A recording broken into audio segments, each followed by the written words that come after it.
Bonjour, Mathieu Chic, Bonjour. Ginko Associé. On est un bureau d'études structure bois, enfin, structure en général et fluide.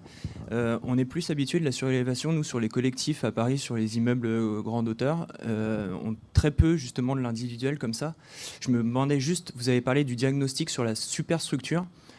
Comment vous gérez avec le particulier le diagnostic de l'infra?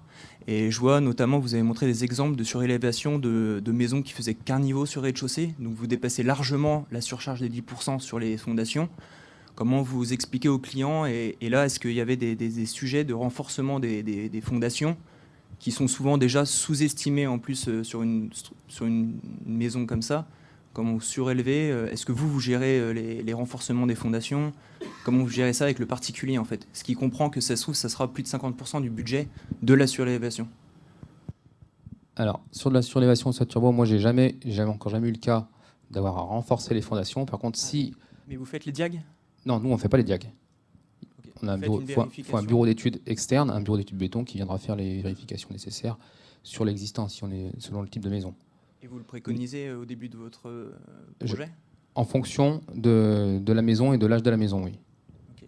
Après, sur la surélévation au turbo, il faut savoir que le poids supplémentaire, enfin, peu importe quel type de surélévation, je dirais, le toit, du moment qu'il reste le même, qu'il soit plus haut ou moins haut, c'est le même poids.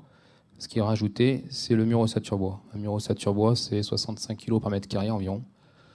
Donc c'est pas dans les mêmes mesures. Et un plancher de surcharge?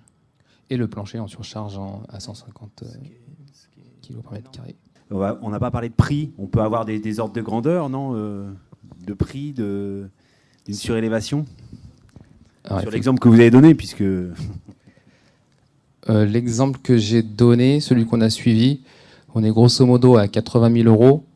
La maison, elle faisait 9 mètres par 8 à peu près, je dirais.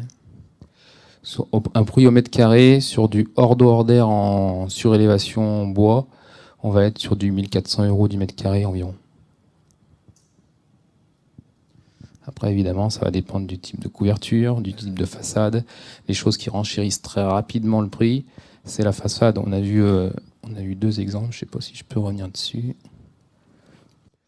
Donc sur une façade enduite, sur l'exemple qu'on a suivi, le coût au mètre carré sera évidemment plus faible que sur le deuxième exemple, qui est en bardage fibro-ciment. Donc là, c'est quelque chose évidemment qui modifie énormément le coût au mètre carré. Hein. Quand on est sur des panneaux de façade, maintenant c'est assez à la mode, des panneaux de façade lisses. Si vous partez sur des panneaux stratifiés compacts, c'est pareil, le prix va encore exploser.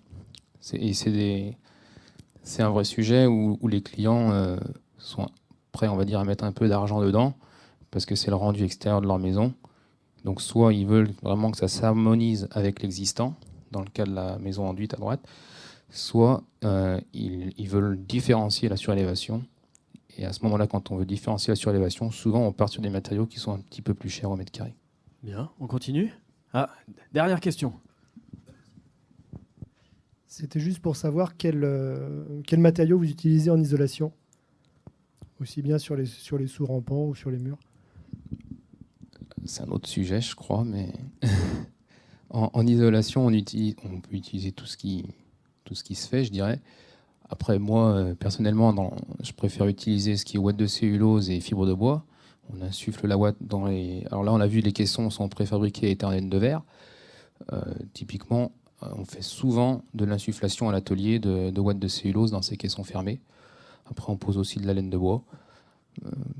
Je dirais qu'il n'y a pas par rapport à la surélévation, il n'y a pas de contrainte de matériaux isolants.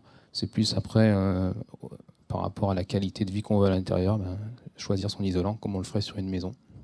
Mettre le bon isolant au bon endroit.